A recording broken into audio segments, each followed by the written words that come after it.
Here you are, folks. The usual traffic jam of Kaamatan. What a mess. For VIP only.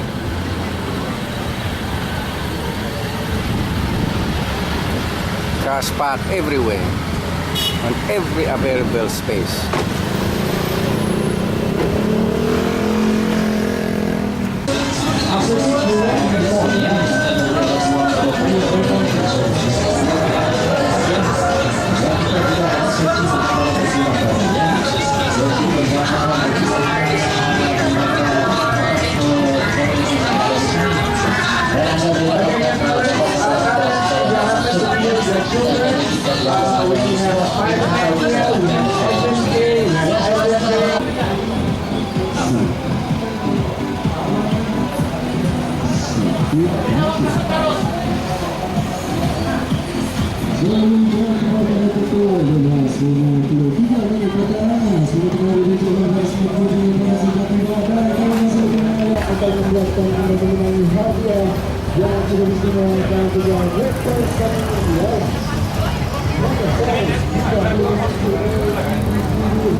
Terima kasih.